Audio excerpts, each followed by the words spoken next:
And now, at this point, these brilliant people will answer all the questions you have about life's mysteries. Place is open for questions. Feel free.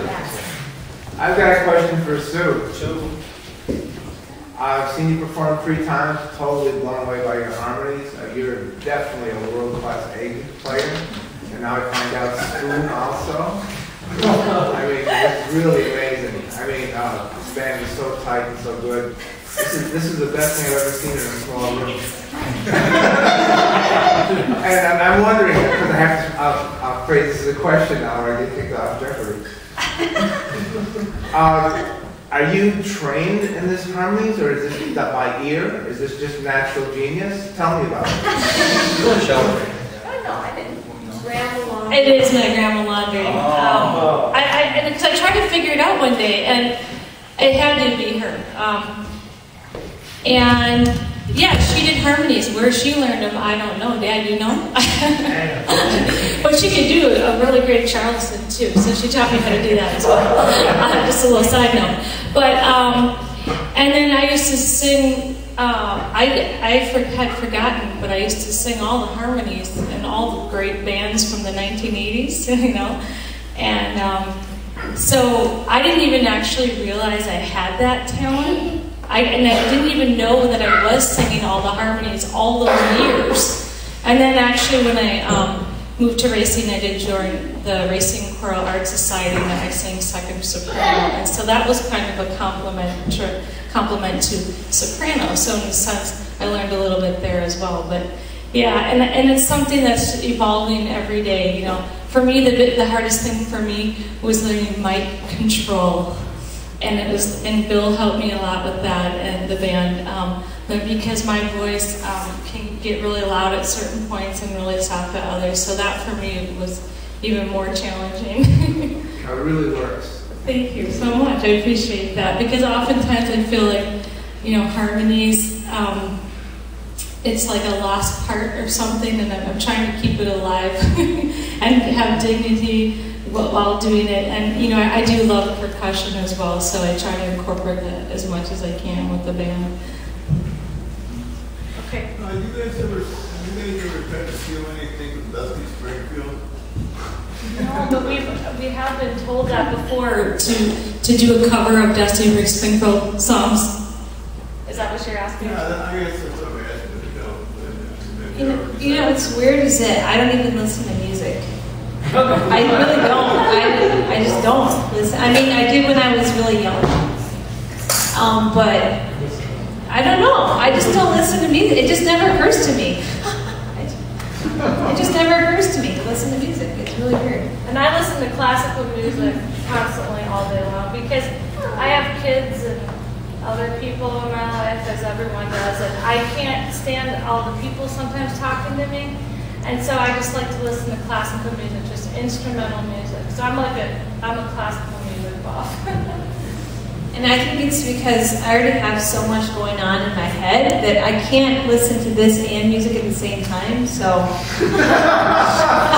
That's I mean, like, when I'm alone, I like quiet. I'm a real peaceful person, you know? I just like quiet. Neither of us ever turn our radios on in our car ever. And yeah, he's a DJ. He never listens to music either. It's really weird. Oh, really? I didn't know that. I have a question for Dan. Like something that struck me just going through your book, and even in your voice when you read a little. I mean, there's a ton of vulnerability throughout all of it, and like this weird victimness and trauma. But there's also just a theme, I guess, that constantly resurfaces in any way is desensitization. And it's kind of like, I don't know, you introduced it in the opposite way I would have imagined when you said you were writing it at a time when you didn't really have any media in your life. So I was just wondering if you could talk about that for a minute. Yeah, for those who couldn't hear, Nick was talking about how, or asking, I should say, about how the book seems to have a sense of quietness to it, I guess, in the face of all that trauma. Maybe it's kind of what you're getting at.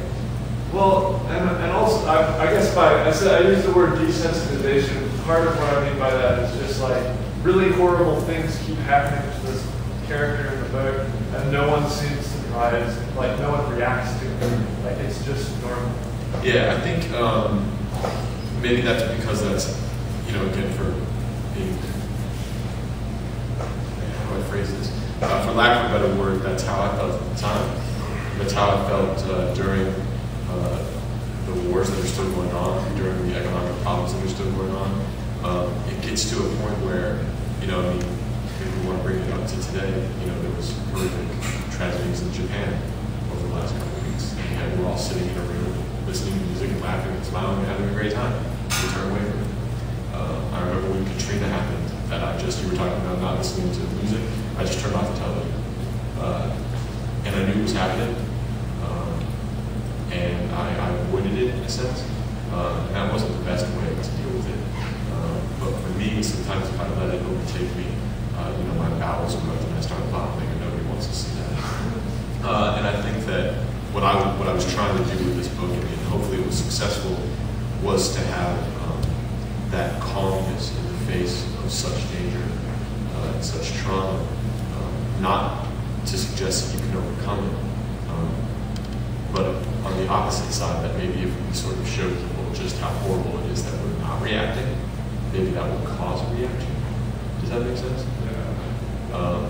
And so I think that's something that the book tends to shy away from being in your face. It's not trying to shock and awe, as Bush would say. It's trying to just sort of quiet and show. That doesn't sound good, but it could have been better if I'd had more time to think about it. But that's where I was, I think, in my mind. I have a question for Zach, right? Yes. I'm intrigued by the you have the poetry and then you have the ardent prose. Can you talk a little bit about how you differentiate and what? Because as I was listening, the ardent prose seemed there's a lot of poetry in there for me, and then the poetry also had a certain story quality too. So I'm wondering how you decide which is which and how do you define those things? I don't know. Okay, thanks. But I know that when I told myself I was writing prose, I let stuff in that I wasn't letting into the poems. And the metaphor I use is the prose creates a square, like a public square, where then stuff can gather that you wouldn't expect. People can set up something they're selling, jugglers can appear, dogs can jump in the fountains. And with poetry, it's really just like you're trying to juggle using only a word, keep a ball in the air using only the word, which is harder. But doing the prose allowed some excess, allowed it to get baggier. And if you're wearing a baggy shirt, you feel your body moving around a little differently inside of it. But I think it's the same. I hope it's the same impulse, or it's the same laser beam sort of fixed through a different prism, to come out. But it's the same subject for me. It feels like the same subject for me, the same life's work, right? They're just different shapes. I think you change shape and it allows something different to happen. Yeah. But thank you. I realized reading it out loud that the rhythm comes out in ways I didn't expect. Yeah. Yeah. I enjoyed it. Thank you. Yeah. Thank you. Thank you. Any other questions? Look back there. Yeah, very exactly. What if you don't talk a little bit more about the press that was something that I think we both involved in? Yeah, so the press is Zach's book of prose, and I'm so sad that I missed him read from, but I'm sure he did a great job. Zach is wonderful and awesome. It's called Rescue Press, and it's based out of Milwaukee, and it's less me, and if I can say so, less Zach, than Carol Pinnacle, who's out here in the audience right now. Carol is a professor at the Milwaukee Institute of Art and Design. And a couple of years ago, Carol and I started to think about the arts, and singing this group is a good example. How do you give back to a community that's given so much to you? We're poets, we're writers, we're thinkers, we're musicians, or whatever. So Carol and I got it in our heads that we would try to start a press, and we started thinking, on the chapbook scale, which if you guys are familiar with that term, it just means kind of like a really small book. But we decided to try to take the leap into doing full-length collections of work that might not find its way into the world otherwise. I don't know if Zach said this before. Zach and I have been reading with each other for the last week. He's been saying a lot about that book of prose that he read from, that he had hoped, did you use this one? Did you use this line? He hoped to find in a used bookstore somewhere and wonder, A, how in the hell did this get published, and B, I love that it did. And I think that that's what we're trying to do with Rescue Press, to try to put books out there that are crossing genres, that are pushing limits, and that aren't finding readers. And by doing so, look what happens. We've got a room full of people who are interested and engaged. And if you are interested in the press, I think there's some books back there for sale and some little cards that have information, and you know, that's what we're trying to do. But again, it's all thanks to the beautiful brain of Carol Pagel, and feel free to talk to her as well afterwards. All right, last chance. Thank you so much to our readers and musicians, and thank you to you all for coming tonight. Have a great night.